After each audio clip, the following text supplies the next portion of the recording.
Tem um influenciador que tá viralizando nas redes sociais, ele chegou a 1 bilhão de views recentemente. Ah, eu sei quem é. Que é o Ashton Hall, que é um influenciador que acorda 3h50 da manhã, aí ele vai na banheira, aí vai na sauna, vai treinar. Quando dá 8 horas, ele já fez milhões de coisas.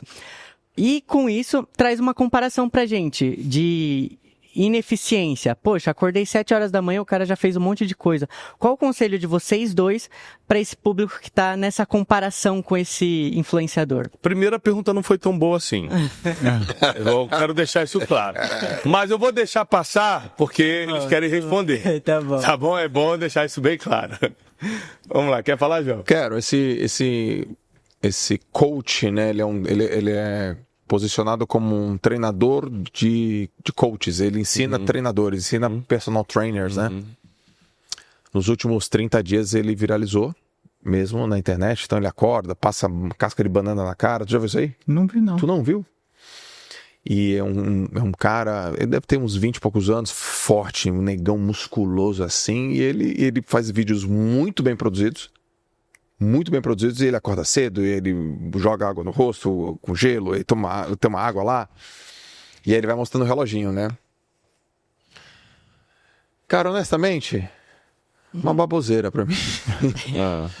Tipo, não é real. Quem vai acordar 3h45, sabe? Quebrando o ciclo circadiano. Restrição de sono, só pra subir cortisol e ficar doente. Assim, Pra ganhar audiência, assim, eu acho o seguinte: tudo que é muito bom, em geral, você não filma. Sua intimidade com a sua esposa. Se você tá, por exemplo, às vezes eu tô brincando com meus filhos na cama, me dá uma vontade de filmar e colocar no stories, a gente brincando, fazendo perguntinha e pá. Eu falo, não, é muita intimidade para mostrar na internet, não vou fazer isso não. Tá. Ou seja, tudo que é muito bom, geralmente você não quer expor, você não quer filmar. Então, mas é muito fácil você montar um personagem em troca de like. Não estou falando que é o caso dele não, tá? Mas é muito fácil você montar um personagem. Quanto tempo dura essa disciplina aí de 3h50 da manhã? um troço é muito diferente. Tá entendendo? É muito diferente. Então, assim, de passar banana na cara, sei lá, eu acho que existem certos exageros. E que se não for exagero, deu certo para ele. Não é regra de saúde. É isso que a gente tem que deixar claro nesse podcast. Tem coisa, Wesley, que dá certo pro cara lá, dá certo pro influenciador tal, pro coach tal, mas não é uma regra de saúde. Hoje, a gente está falando muito sobre regra de saúde. Ou seja, você ter 7 horas de sono é uma regra de saúde. É uma regra. Você fazer 4, 5 vezes exercício físico por semana é uma regra de saúde. Você ter uma alimentação equilibrada, com base em vegetais, proteínas, com carboidratos complexos, é uma regra de saúde. Né? Então, assim, se você não cuidar disso, relacionamentos saudáveis, você dá honra a quem tem honra, que é o princípio espiritual de saúde. Se você não cuidar disso, você está armando para você mesmo. Você está armando para você mesmo. E sabe quando é que eu quero fazer? Eu vou contar minha história perguntando para vocês. Quando que a saúde se tornou prioridade para vocês? Vou falar para mim. 40 anos de idade, eu tenho 44 hoje, minha mãe faleceu. Quando minha mãe morreu, eu era muito ligado à minha mãe, então foi uma perda catastrófica para mim. Foi uma coisa assim inacreditável. E eu lembro do médico ter falado assim para mim, cara, se ela tivesse um pouco, porque ela ficou internada um tempo antes de partir. Então o médico falou para mim, que estava acompanhando ela, se ela tivesse um pouco melhor de saúde, ela ia sair dessa. E aquilo foi um alerta para mim, porque eu estava pesando 18 quilos a mais do que eu estou pesando hoje, estava com a glicemia lá em cima, colesterol estourado, não estava nem aí. Eu estava focado em trabalho, trabalhando pra caramba, e para mim estava tudo bem. Dormindo 5 horas por dia, tá tudo bem. Com 40 anos, por causa da perda da minha mãe, eu falei, a partir de hoje, saúde é uma prioridade para mim. E eu falei assim, Deus, me dá um sinal. E aí, cara, eu fui ler Robert McCheyne. Robert McCheyne foi um pregador não muito conhecido, que morreu ali na região da Inglaterra, País de Gales. há muitos anos atrás, com 29 anos.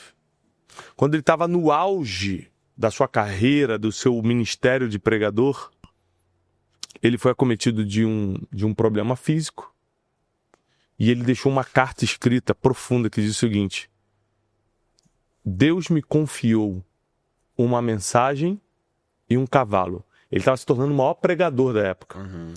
Deus me confiou uma mensagem e um cavalo. Eu não cuidei do cavalo, naquela época o correio era entregue a cavalo. Eu não cuidei do cavalo e matei a mensagem. Não. Rapaz, isso para mim foi o sinal que Deus poderia ter me dado. Ou seja, o que adianta eu carregar uma mensagem, ajudar milhões de pessoas pela internet, se eu partir antes do tempo? Ou se eu estiver tão enfermo, tão doente, que eu não posso mais fazer o que eu faço? Falei, não, vou me cuidar. Então começou a virar uma prioridade para mim aos 40 anos. Para você, eu acho que desde sempre, o músico também treina desde cedo, mas quando vocês perceberam que saúde é prioridade? Para mim também foi numa situação parecida com a tua, tá? Então, quando eu era atleta, eu não pensava em saúde. Eu pensava em performance. Eu pensava em ganhar medalha de ouro e treinar e fazer o que eu tinha que fazer. Aí, quando eu encerrei a minha carreira, eu não fui encerrando. Eu fiz um corte transversal. Então, meu corpo parou de treinar, minha cabeça continua igual de um atleta, eu coloquei foco 100% no trabalho e eu comi igual. Eu fui ganhando peso, eu botei 22 quilos a mais pra dentro. Uau. Quanto tempo, João? Em uns 3 anos, assim. Cara, bastante mesmo. Bastante, cara. Bastante. E um amigo meu falava, Joel, cara, tu é professor. 7 quilos por ano, cara. É meio quilo por mês, cara. Foi bastante. Bastante. E a curva, assim, ó, uns 3 meses ficou igual, daqui a pouco fiz assim, ó, pá! Meu corpo mudou, meu braço ficou flácido, eu fiquei com peitinho, a barriguinha foi pra... E eu, trabalho. Tinha um amigo meu que fala, pô, Joel, cara, cuida do teu corpo aí, meu. Aí eu só colocava uma postura assim, a camiseta larga, né? E aí escapava, GG, vamos aí, vambora, lenha, trabalho. Putz, não dá tempo, cara, já fui atleta, então eu tinha um discurso estranho, já fui atleta, eu já fiz isso, pelo amor de Deus, eu já entendo, agora eu tenho que trabalhar, pode me encher. Aí meu pai morreu em 2016 e eu ouvi a mesma coisa. Meu pai morreu de falência múltipla dos órgãos. Poxa vida. Quantos anos já? 62. Nossa. Meu pai deu 3 respiradas e faltou. Ele fez pum, foi nos braços da minha irmã. Foi muito rápido, cara. Ele internou na sexta, na segunda eu estava enterrando ele. E ali eu falei, cara, se meu pai fosse saudável, ele estava aqui comigo. Ali eu botei saúde em primeiro lugar. Eu falei, cara, saúde. Mas não é a saúde da performance. É a saúde da longevidade, é a saúde para eu não ganhar peso. Eu tenho que tirar esse peso. E ali nasce um mantra que eu tenho até hoje. Essas frases que eu não crio, que elas aparecem. Que é saúde, família, trabalho, não inverta a ordem. Eu tinha invertido a ordem. Eu tinha colocado trabalho, família, saúde. Não tinha. Então é saúde, família, trabalho, não inverta. Foi com a perda do meu pai também. Apesar que no empreendedorismo não existe muito equilíbrio. Você vê, o Mark Zuckerberg sempre foi nerd, nunca se cuidou em nada. Agora que ele está bilionário, tudo estabelecido, você vê que ele está treinando, lutando jiu-jitsu. Está voando, né, fisicamente, né? Mark Zuckerberg, fundador do Facebook. E Paulo, você sempre teve a consciência de saúde ou teve algum despertar? Eu posso ser muito sincero com você, correndo um risco enorme. Eu nunca pensei em saúde, Thiago. Eu pensava em consequências. Então, jovem, o que eu queria eu tinha um sonho de ser atleta, né? Quando eu era jovem. E eu achava que eu ia conquistar isso através da musculação. Porque eu achava assim, qualquer esporte que eu fizesse, se eu estiver muito forte, eu vou conseguir ser muito bom nesse esporte. Né? O que eu entendia? Né? Eu era... a gente não tinha internet, eu vivia no interior, a quantidade de informação era muito limitada, a gente não tinha acesso a profissionais de educação física da mesma forma que a gente tem hoje. Né? Era tudo muito difícil, sem orientação.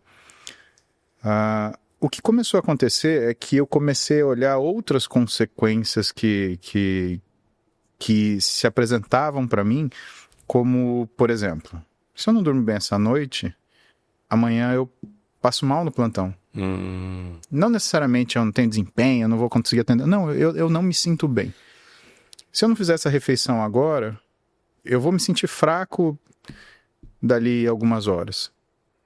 E tudo que foi o meu processo de amadurecimento, na verdade, foi um ampliar do horizonte de consequências. Então, se você perguntar para mim hoje, com 46 anos de idade, o que é meu objetivo? Meu objetivo, por exemplo, é me graduar no jiu-jitsu para eu graduar minha filha no jiu-jitsu. Porque ela perguntou para mim, papai, você vai poder me dar minha faixa preta? E, cara, eu tenho pouco tempo aí, né? Em 6 anos, 7 anos, eu tenho que estar preta terceiro dan para poder graduar minha filha. Eu tô com um horizonte de 3 anos para cá, no esporte, por exemplo. Se eu pensar na medicina, né? Eu tô com um horizonte de pelo menos 15 anos. Minha filha mais nova tem 14, né? Ela quer fazer medicina, então são 6 de graduação e pelo menos mais 3 de residência, então são 9 mais a idade dela, são pelo menos 15 anos que eu tenho que estar ótimo para acompanhar ela dentro da medicina e trazer ela para dentro disso, né? Se eu pensar na minha vida marital, né? Eu imagino que eu e minha esposa, nós vamos conseguir fazer algumas coisas que nós sempre sonhamos com a disponibilidade de tempo que só teremos aos 60 anos de idade. E tá tudo bem, Thiago, tá tudo bem, Joel. Isso é a nossa história de vida. Eu pelo menos, eu tenho o direito de sonhar com as coisas que eu quero fazer com minha esposa quando a gente tiver 60 anos de idade. Né? Mas eu tenho que estar bem com 60 anos de idade.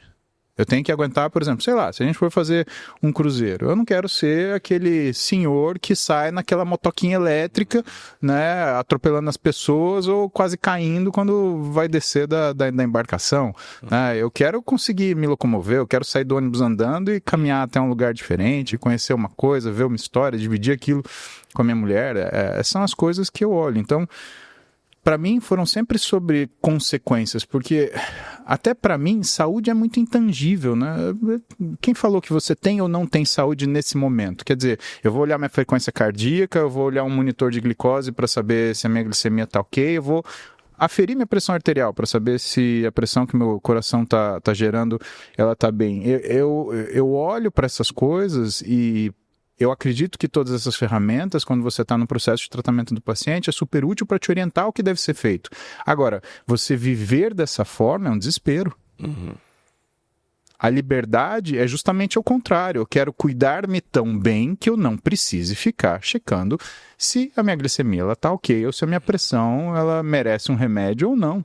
Né? A ideia é sempre essa, e o que eu tento passar para os meus pacientes é que eles cuidem do que são, quando é o caso da parte da medicina esportiva, mas para pessoas saudáveis, e que isso aumentou muito na clínica depois do Covid, né? As pessoas começaram a falar, pô, eu não posso estar suscetível, né? Eu não posso estar com uma glicemia bagunçada, eu não posso estar hipertenso, eu não posso estar obeso, porque senão essa doença me leva, né? E essa consciência, ela meio que trouxe para nossa clínica um tipo de paciente que a gente não atendia, porque ele realmente não existia. As pessoas estavam pouco se preocupando com o que era a saúde delas.